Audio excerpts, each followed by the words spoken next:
Good morning, true crime friends. It is Saturday morning. Hello. It's close to the holidays, and so you're probably out shopping. And I was like, how can I give my true crime friends a little present? This is what you need to understand. Every Saturday morning or at bedtime, me and the members do a little bedtime check-in, right? 7 days a week, members get content.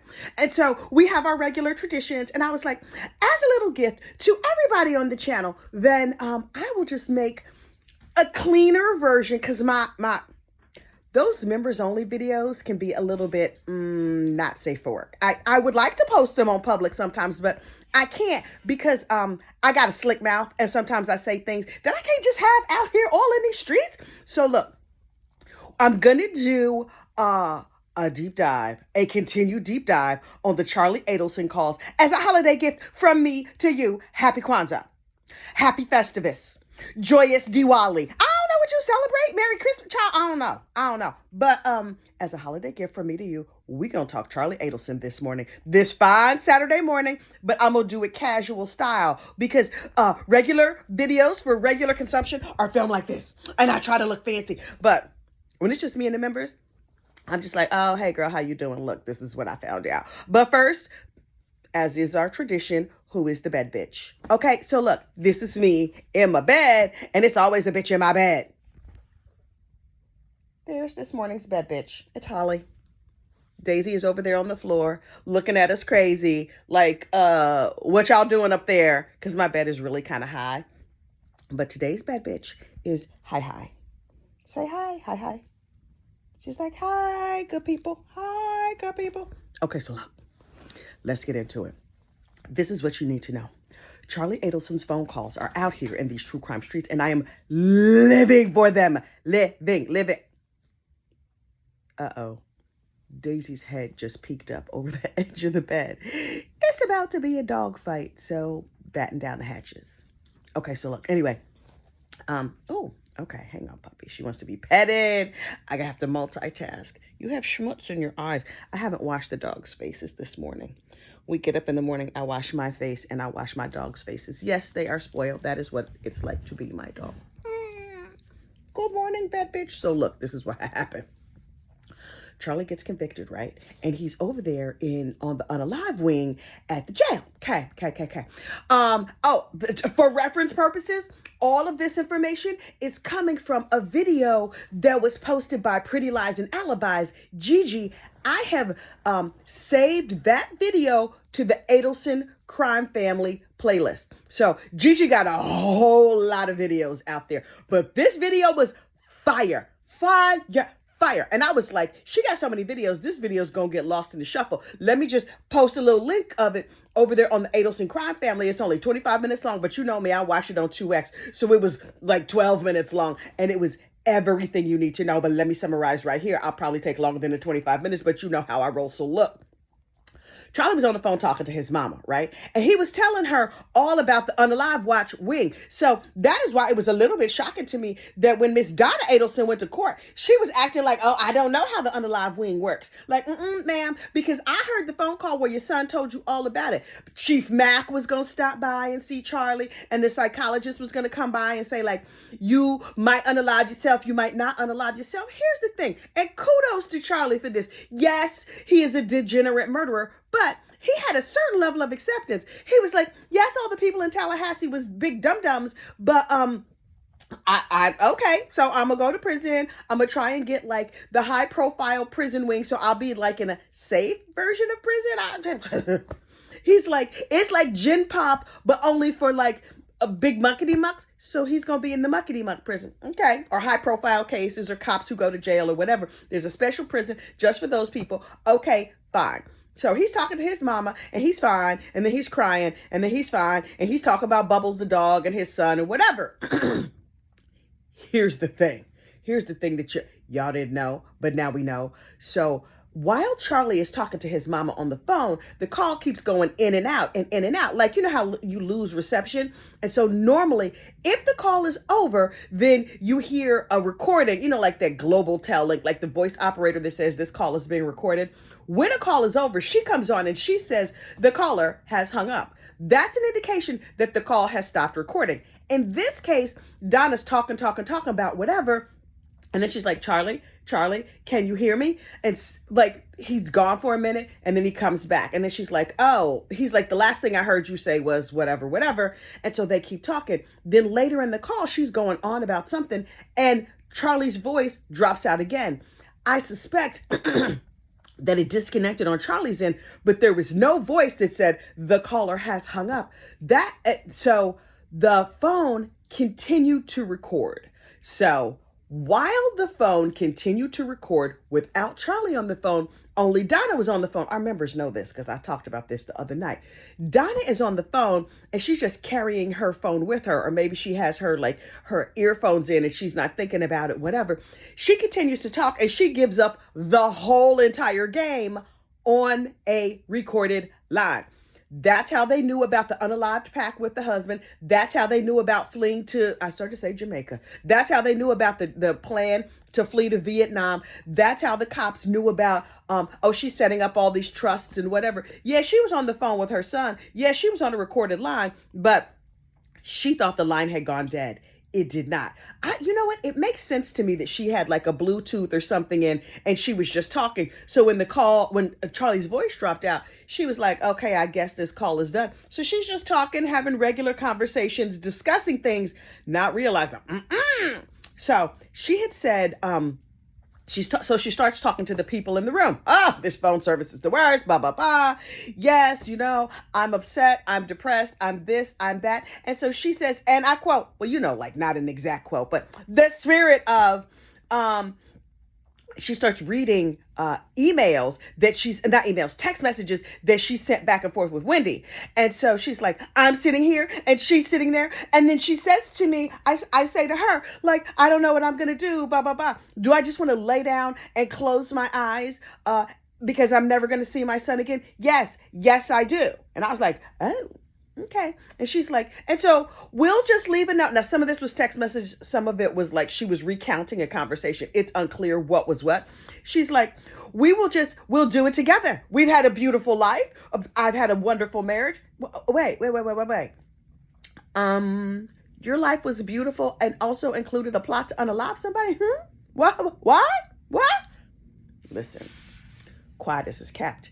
I too have had a beautiful life. Now look. Parts of it's been some rough patches. It's been some real rough patches. Some real rough patches. But by the grace of Beyonce, I don't look like what I've been through because a girl has been through some things. But wait, look. My throat is dry. I got to get my coffee. Oh, okay. Try not to spill it. Look, this is that cup I'm always holding that says gossip, rumor, and innuendo. Here's the other side of it. I done talk my throat dry like I am wont to do. Look, one side looks like this and the other side looks like that. But look, I'm going to try and hold this coffee up here and not spill it all over my new bed because I got a new bed. Anyway, so, and it's so comfortable. It has memory foam. It's cooling. Them hot flashes. Anyway. Okay. So look. So, she's like, I've had a beautiful life. And, we could do it together and we'll leave a note so that they know when to come and get us. And we'll just be done. Ma'am, are you talking about unaliving your 80-year-old husband? Is your husband down with this plan? Is he like, yeah, we're going to do this together. Donna, you take the pills first. I'm gonna sit here and then I'm gonna take the pills. And then he sits there and she drifts on off. And he's like, okay, let me go hang out with my girlfriend or whatever. Like, what? I just made that part up. But if I was her, I would be like, I'm sad too. You first, though. You first. Anyway, so she talks about this plan to unalive herself with her husband and go on and float away. But meanwhile, she has called a friend who came up to her house with all the papers so that she could do all her estate planning. She can sign all the documents, and she's like setting up trusts and putting money here and putting money there, doing ABC, X, Y, and Z. And then she's like, I need to talk to Wendy, but Wendy won't talk to me. Wendy has not even asked about her brother. I asked Wendy, had she told her sons, did you tell the boys that Uncle Charlie was convicted or whatever? She won't even respond to me because she won't talk about it. Wendy is like, I don't know you. I don't want no parts of your madness. Hang on. Let me set this cup down. Because if I spill it in my bed, I'm going to be big mad. Yes, there's a mattress pad, but y'all don't need to be pulling all this stuff and washing all this stuff today because I got other things to do. Anyway, oh, wait. As an aside, my husband did something that might be classified as offensive domestic violence. Okay, look, I'm going to tell you what happened and then you tell me. So I'm going to a brunch tomorrow with a friend and we're going to a 50th birthday party tonight. And I said to him, I need to go to the mall because I need to buy something for this party. Like, what is the dress? Is it fancy? Is it not? He's like, it's a 50th birthday party at a restaurant, blah, blah, blah. It's at this place and here's the information. And so he wanted me to look at the restaurant and see, like, based on this restaurant, how fancy I should go, like with my dress or pants or whatever. He's like, well, I prefer you wear a dress, but wear whatever you want. What do I care? And so I was like, okay. And so I said, yeah, I think I need to buy something. And he said, here's where the domestic violence part comes in. He said, you have a closet full of clothes. I'm sure you could find something in there. What? The very nerve. How dare you comment on my shopping habits? What? Sir, the nerve. So I was just like, I cannot believe this man. So I went in my closet and yes, I found like 3 different outfits I could wear, but I still need to go to the mall in case there is an emergency backup outfit necessary. I was like, sir, do you think that's domestic violence? I think that's domestic. It's like when a man like you eating something and your husband is like, oh, you gonna eat that? Violence. Then he just woke up and chose violence. He just over here assaulted his wife with his lips. He can assault me with his lips, but in other ways, you know what I mean? He can't be talking about, don't talk about my shopping. Don't talk about what my body looks like ever, because it's none of your damn business. And don't talk about my shopping. Like, Did I say shopping twice? I don't know. Don't talk about what I eat. Don't talk about what I wear. You could measure it, or you could weigh in with a gentle opinion on my hair. I'm still gonna do whatever the fuck I want to do. I'm just letting you know. Anyway, so y'all let me know if I need. Well, it wouldn't be the police because that would be a waste of resources. Who do you call when your husband makes a comment on your shopping or your spending? It's my money. Not the police. Who would come and help with something like that? Your girlfriends. That's who you need. Now, they're not gonna come to your house because they ain't crazy, child. My husband from the South Bronx. He ain't having no shit up in this place. But I'm saying, I'm going to write a strongly worded letter to my friend. I'm going to discuss this at the brunch tomorrow because clearly this is a situation. Okay, anyway, I forgot what I was originally talking about because I remembered his comment this morning about me not shopping. What if I need an emergency sweater? Okay, anyway. So, having a good marriage. Yeah, aside from the occasional violence like that, like I just mentioned, then I have a very good marriage. And so, because mostly my husband knows me. He's like, she gonna do whatever she want to do anyway. She make her money. She does whatever she. Anyway, so she's what's her name? Miss Donna is telling Wendy or telling whoever is there in the room doing her estate planning. We bought cemetery plots not that long ago. Wendy needs to know where they are. There are things in the safe. We need to know, they need to know who belongs to what and what goes to who and whatever. Ma'am, that is what a will is for. You don't need to talk to. And then they told Charlie. Now, did they tell Charlie that they were going to flee to Vietnam? No, but you know who they did tell? Daniel Rashbaum. Yep. They told the lawyer, if he gets convicted based on how things are going up there in Tallahassee, maybe they were afraid to go to the trial for fear that they would be snatched up right there in the courthouse. But they told Daniel Rashbaum We got to get the F out of here. We have been looking for places that don't have extradition treaties to the U.S. And so we could go to Korea, or we could go to China, or we could go to Vietnam. And so we told Charlie, going forward, we will communicate with you through your lawyer. But if you need anything, talk to Daniel. So wait, they just gonna stay in touch with the lawyer, but not directly in touch with their son? Yo, the shade of it. Oh, I can't. And then Eveline, Miss Donna, starts to cry. Oh, she's crying white lady tears. Just because I have unalived somebody, these people are treating me badly. I think it's terrible that, yes, I plotted and paid for an unaliving. That was essential. You know how you have certain essentials in life? Food, water, air, the ability to control other people's lives, the audacity of unaliving somebody who really didn't deserve it. These are the things that like fancy white ladies need. So, ooh, boo hoo hoo. So she's all crying and she's just like, okay, I have one child who I don't speak to. Whose fault is that, ma'am? Whose fault is that? I just curious, asking for myself, whose fault is that? She's like, I have one child that I don't speak to, one who's like basically dead. Man, he's just going to jail. That's not the same as dead, but okay. She's like, and a daughter who I love so much, who will not speak to me. You know why she won't speak to you? Because you're terrible.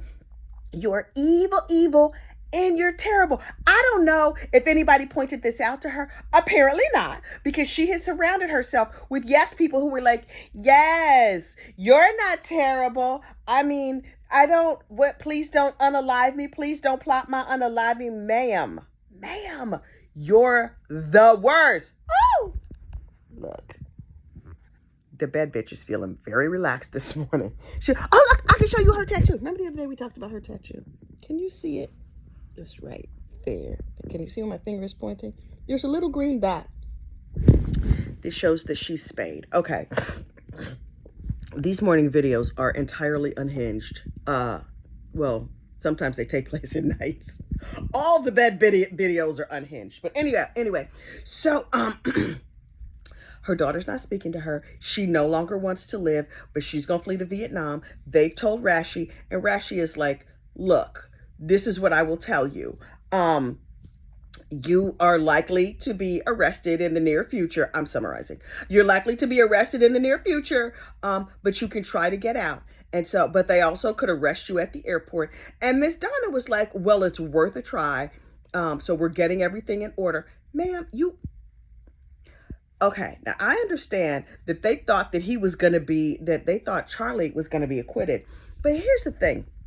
Smart planning, to my mind, is that whole year and a half he was sitting in jail. Child, that's when you get them trusts together. That's when you get everything in order. And then you go buy yourself a round trip ticket.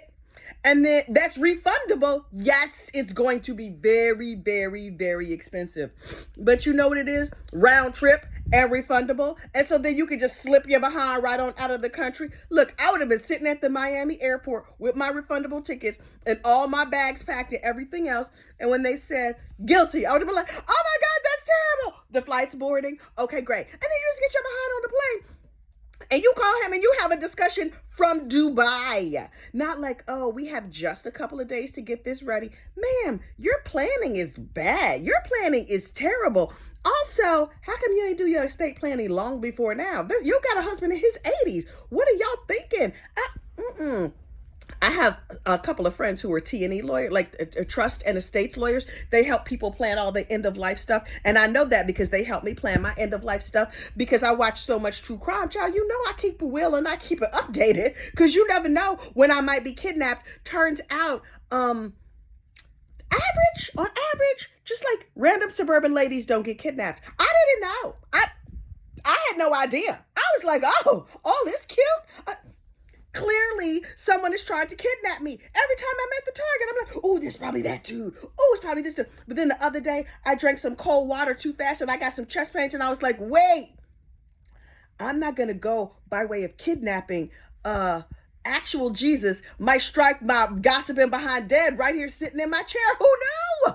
Who knew? That had never occurred to me. So in the case of the strikeation of the unalivened for gossiping too much and running my mouth too much, also there's an excellent chance that I just say the wrong thing and somebody bonks me on the head with something heavy and then I'm done. But either way, my estate planning is done.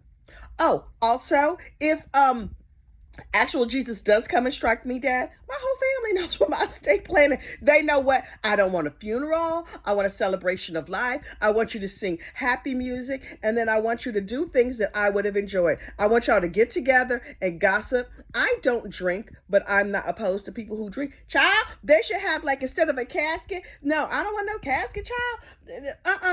Cremate me and just set my ashes out to go so that way I could go everywhere. But put a big giant buffet of delicious food with lots of carbs, an open bar, and some weed. I'm just saying, and I fully expect y'all to all, in my name, in my honor, get out there and perform random acts of inappropriate sexual behavior. I'm just saying, that is how I used to live my life. That was like my heyday. And so I just want you to go out there in these true crime streets and yes, solve a crime, do something kind for one another. But that something kind for one another could be, a random handy. I'm just saying, these are the things, this is the legacy that I would like to leave. For you to honor my life in a way that, and adopt a dog, but take good care of it and feed it homemade dog food. If you can't do all that, then leave them dogs alone. But that is my personal legacy that I would like to leave to you. If you have TMJ, then I know there's certain things you might not be able to do. Okay, fine. But I'm saying, and as a party favor, when you leave, you'll get, something true crime related and a pocket-sized bottle of lube because, sometimes you need help to do your random acts of kindness. I'm here for the people. I am out here trying to help the people and to make the world a better place. And aren't you a better person after you bust yourself a nice... I forgot this was not going to be on members only. This was going to be public. Am I going to need to edit that part out? Okay, I'm not going to because y'all know I don't like editing. I'm not good at editing. I feel like it takes up too much memory in my phone. So when I refer to random acts of kindness going forward, you'll know what I'm referring to. Wait, I took my glasses off so I can't see. This is 22 minutes into this video. So it's buried pretty deep in the video. Nobody clip that section where I encourage you to do, when I say random acts of and I pause, just, clip out what I say after. Don't clip out what I don't. Just between me and you. Y'all know what I mean. Anyway, so Donna is crying and ranting and raving and talk about her unalive plan and going to Vietnam and she's poorly planned her estate planning and they waited too long to try and leave and that's how they got snatched up. Dumb. Now also we have learned from these jail phone calls that she thinks the good people in Tallahassee are stupid. Oh. She's like, there's a bunch of minorities and people who are in the military and people who are patriotic and people who listen to Georgia Cappleman and facts, the real America. Listen, Donna lives in Miami or Miami adjacent. I am an East Coast elite myself. Y'all saw the Toyota I drive. The Camry, no, not the Camry. We traded in the Camry. The Corolla is the car of the East Coast elite, obviously, because, leather. Although, y'all always see me in the kids' car. That's the... That's the car. Y'all see me in the cloth seats car. That's actually my children's car. But anyway, I drive it all the time. Us East Coast elites, we don't like real America, where people support law enforcement and stuff like that. Nah. So periodically you go visit real America, but you're not trying to live there, in the heartland and stuff. No. Miami, not real America. Tallahassee, real America.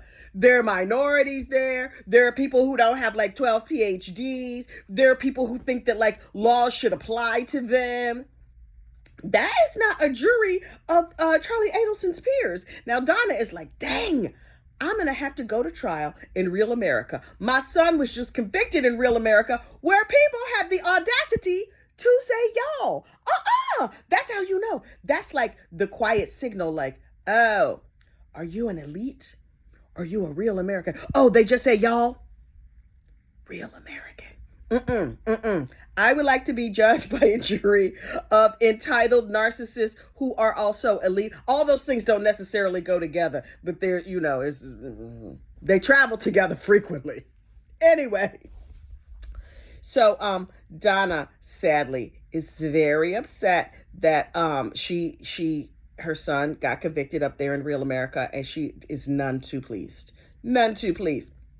Those minorities and people with military backgrounds. What could they possibly have in common with a white family who's Jewish from Miami who's better than you? That's what she said. Now, that's not exactly what she said, but that is the spirit of what she said. She is very, very upset. I'm from real America. I know people there. I still have real America in my heart. But now that I live on the East Coast and I'm elite, I have my pinkies out. See, that's how you can tell the elite. Our pinkies are always out. And even when our pinkies are not visible, our pinkies are out in our minds. Those Murdochs, they thought they was elite, living in the heart of real America. See how that goes? Sometimes people feel like they can hide. Anyway, y'all know this way. Oh, 25 minutes. Sweet Jesus. Okay. This video is going to take 500 years to upload.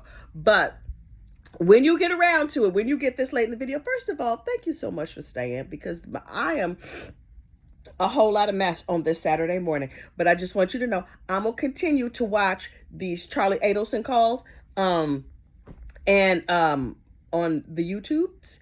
And I will be bringing you these brief summaries that are not that brief, and that include a lot of me going far afield. You're welcome. Happy holidays. Now, I need to get out here and do some shopping. The Walmart is open. We got a fancy Walmart, though, because, elite.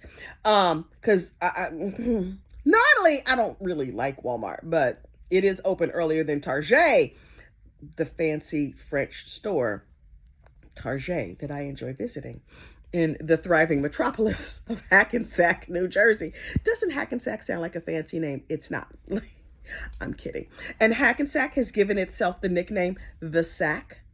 Hackensack. I'm going to need y'all to choose a nickname that does not inspire a vision of testicles. I'm just saying. Did the town council vote on The Sack? Y'all just out here calling yourself The Sack. Okay. Ill-advised. So I'm gonna go to the Target in the Sack, where that's such a crazy name. Where you know who else I see in that Target all the time? Charlemagne the God. It's so random. Charlemagne loves the Target over in the Sack. Anyway, he's an early riser because I only see him when I go there early. Anyway, ciao. North Jersey. Okay, but I need to get out of here and get over to the Sack. And y'all have a great day. And keep your eye out for more weekend videos during the holiday season, festive time of lights, spending too much money, and eating too much carbs. That is the real reason for the season. Shh. Don't tell them super religious folks I said that, because then they're going to load up my comments with like, I don't know who these other people are. Who are you talking about? But that is not our real savior. I'm like, okay, fine. I'm not making fun. I'm making an observation. All right. Y'all have a great day. Bye.